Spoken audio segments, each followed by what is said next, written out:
Wir haben 0:15 in Sat 1.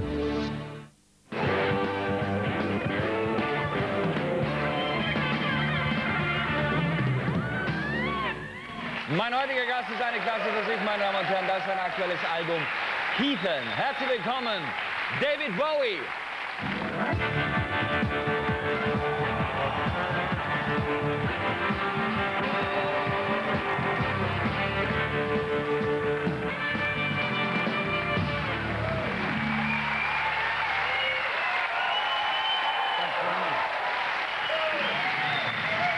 Thank you.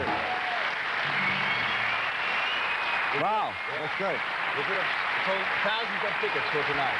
Yeah.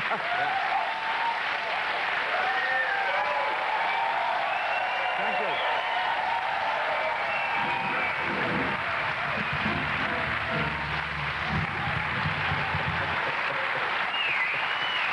Thank you. So you see, what's the right place to choose Cologne to I do could your only actually concert? go around and sell the album right now, couldn't I? Yes, but it's very successful already commercially. Unbelievable. It started yeah. place 4 in our charts. It's been like this throughout Europe, and it went in at like 14 in America. It's fantastic. Yes.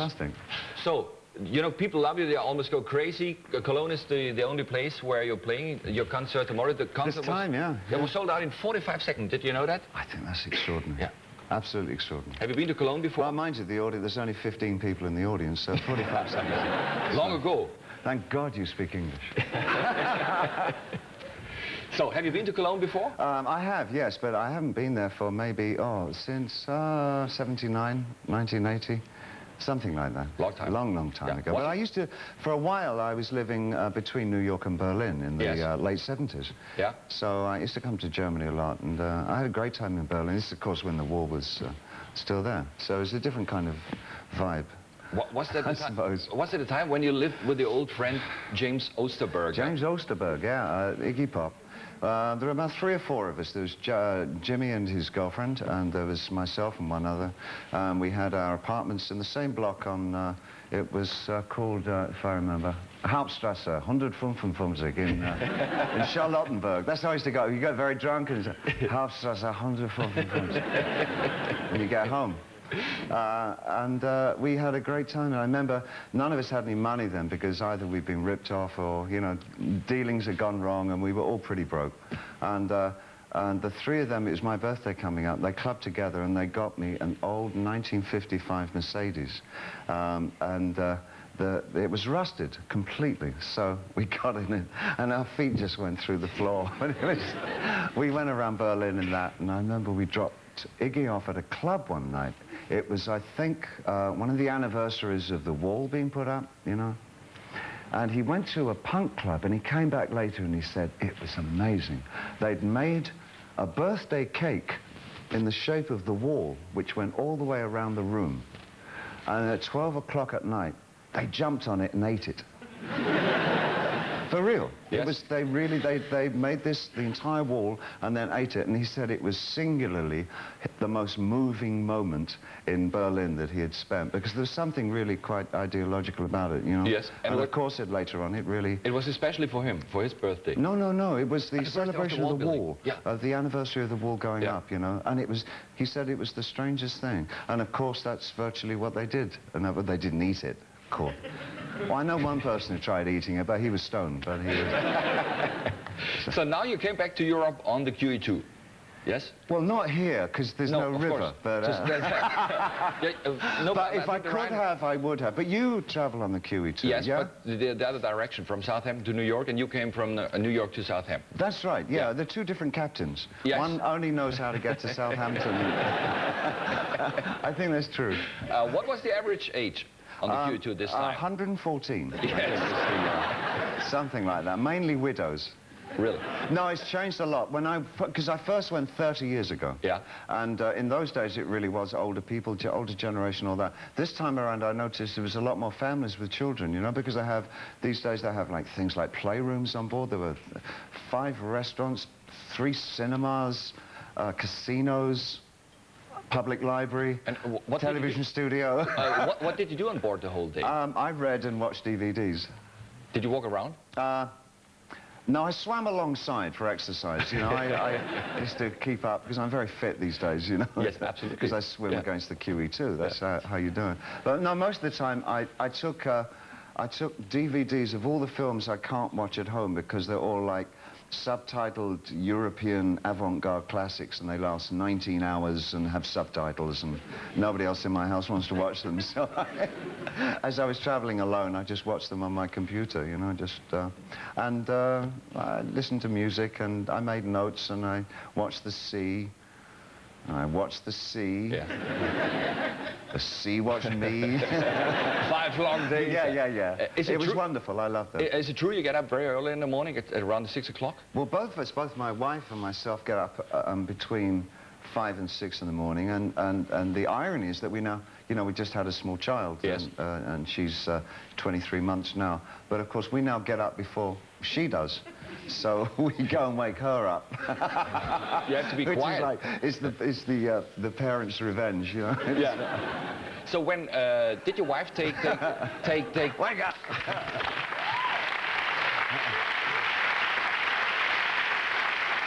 And she.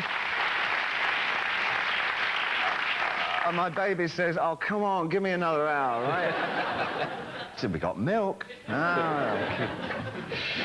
Did your wife take lessons in preparing the birth? You know, in Germany it's very common that, for example, young men accompany their women to lessons like this. Well, she'd had practice because she also has another daughter, you know, from her ex-marriage, so she knew what was going to happen. I didn't. But, you didn't go together? We did the breathing things and all that, you know, the counting one and God. Did you like that? Well, it was fine, and we got it down, and it was absolutely exact, and it was all timed and everything perfect. Yeah. And then, of course, on the actual day, it's like, oh my! Everything goes, you know, and it was just exciting. We raced there in the car and all that, and then I got to cut, you know. That was fun. I like doing that. But everything went fine. Yeah, beautiful, wonderful. It was an easy birth. Yeah, it was good. So when you sit in your office or in your room in the morning and you start composing immediately?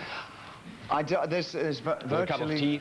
A cup of tea. Yeah. Do I compose immediately? No. I just sit there and I get on the telephone to Europe because I live in New York, you know, and so I make telephone calls to Europe all morning. So what's happening? Did you see the Harald Schmidt show last night? Right, yeah. Really? Yeah. Whoa, that's amazing. So I hear all the gossip, you know. Yes. But I mean, you wrote this record, the songs for this record, in Woodstock, which we know from the festival. So very strange. It's a very quiet area. Yeah, it's a very hippie. It still is. I mean, it's all kind of flower writing on all the shops, and everybody has long hair and wears beads and all that, you know. And I didn't think I was going to like it at all, but. I didn't realize the actual studio was at the top of an extremely high mountain.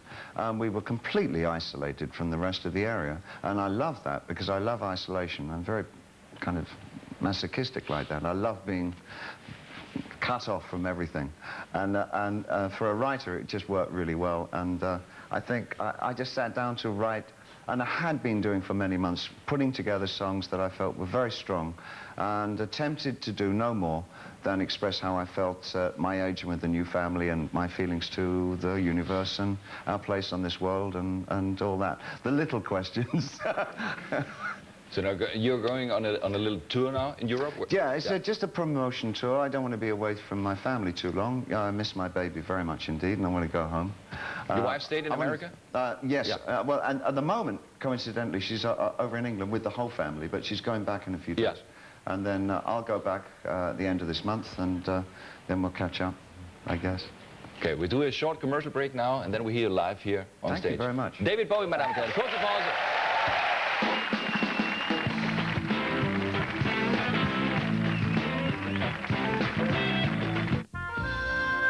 Gleich geht es prickeln. Das, meine Damen und Herren, ist der aktuelle CD. Heathen. Jetzt live. Everybody says hi. David Bowie.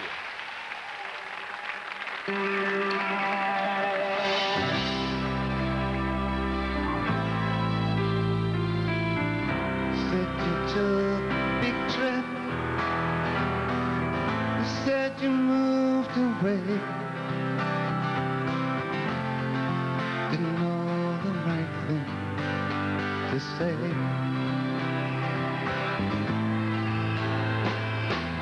I should have took a picture, something I could keep, buy a little frame, something cheap for you. Everyone says hi.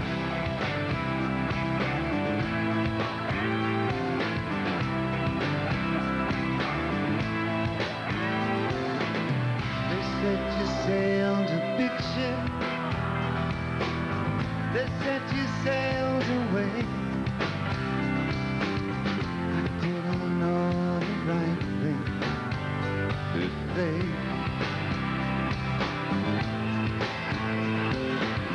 I'd love to get a letter, love to know what's what. I hope the weather's good and it's not too hot for you. Everyone says hi. Everyone says hi.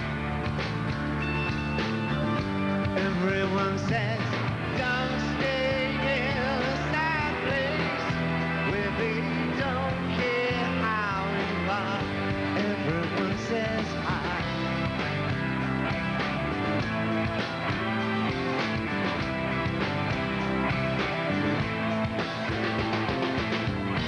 If the money is lousy, you can always come home.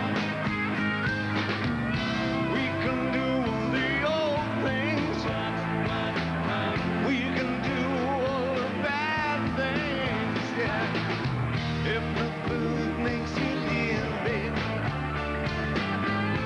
you can always go home. We can do all the good things. We can do it, we can do it, we can do it. Don't stay in a bad place where they don't care how you are. Everyone says hi. Everyone says hi. Everyone says hi. Everyone says hi. Everyone says hi. Everyone says hi. I'm the girl next door. Everyone says hi. I'm the guy upstairs. Everyone says hi. Everyone says hi. Everyone says hi. Everyone says hi. Everyone says hi. And your mom and dad. Everyone says hi. And your big fat dog. Everyone says hi. Everyone says hi. Everyone says hi. Everyone says hi. Everyone says hi.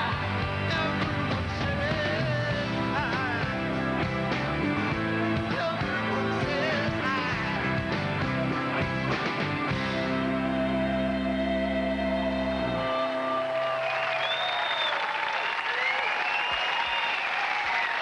Thank you very much. Have a good time. Please come back. David Bowie, meine Damen und Herren. Morgen Abend kleines Ende des Großstadt 1 Sommerfestival. Schönes Wochenende bis Dienstag. Tschüss.